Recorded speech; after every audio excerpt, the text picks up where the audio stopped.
aberration turned on, because that's those little colored halos that can appear around the edges of things, and those get exaggerated when you combine your images into an HDR, so it's best to minimize them here before you do the merging. So turn sharpening to 0 and turn chromatic aberration on. If you want to know a little bit more about adjusting images in Lightroom that are HDR, I wrote a free article that is in Adobe's free iPad app. I just got to remember the name of their iPad app.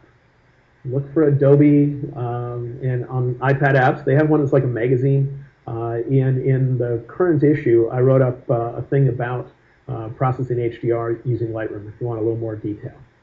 And I'm sure Karen, if she's listening, can look that up, and my phone that's in my pocket will vibrate, and it'll tell me the name of the app within about the next, usually 3 to 7 minutes. If I get that, I'll let you know.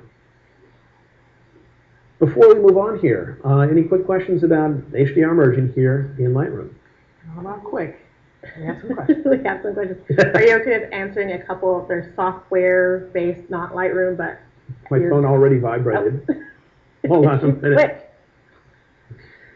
It's called SWAP. S-W-A-P-P. And she said, mention HDR workshop. Also, if you want to know more about HDR, Karen's great.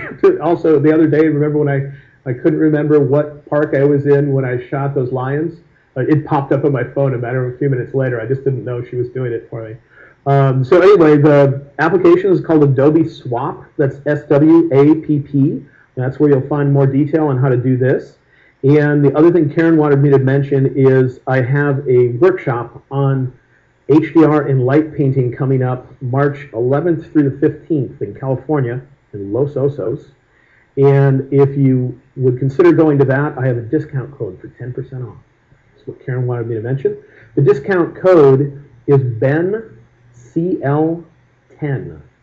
BENCL for Creative Live 10, and that would get you 10% off. Again, it's March 11th through the 15th in Los Osos, which is near San Luis Obispo. Yeah? Anyway, great. Questions? Okay, it's about a couple different softwares. Yeah. I think.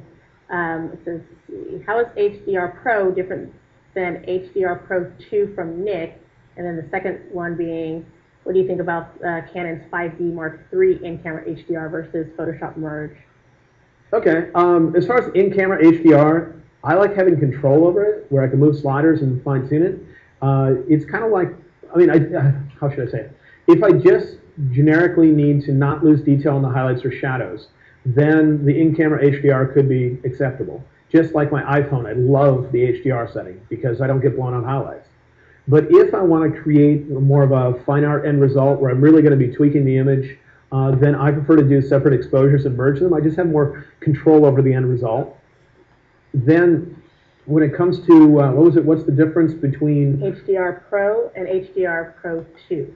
Oh, Pro 2, all it means is there's a newer version of the HDR merging software. And so if it says HDR Pro 2, it's most likely what they released with Photoshop CS6, whereas HDR Pro would be Photoshop CS5. That's my guess on the numbering, if I remember correctly. Okay. And one more, this is actually from the lounge from Copper Blue. How is HDR Soft and Photomatics different? Seems like they're HDR Soft is the company that makes Photomatics. Okay. Just like Adobe makes Photoshop, HDR Soft makes Photomatics. Okay, cool. And they just happen to be nice enough to also make a $20 plugin for Lightroom, where if you're fine with the adjustments available in Lightroom, you could do it just using that plugin in Lightroom, and that's all you need, which I think is great. But again, if you want to have the most control and you really want to be able to tweak your images, then you'll most likely want to get the full version of Photomatics. It's a good purchase. Cool. We have more questions. J. Roger says, how would you deal with HDR and a fisheye shot for a building that needs some coat correction? I wouldn't do anything different when it comes to the HDR as far as the shooting goes. When I'm shooting HDR, I would make sure that the darkest exposure has good highlight detail, meaning that there's nothing blown out to solid white unless it's something that would be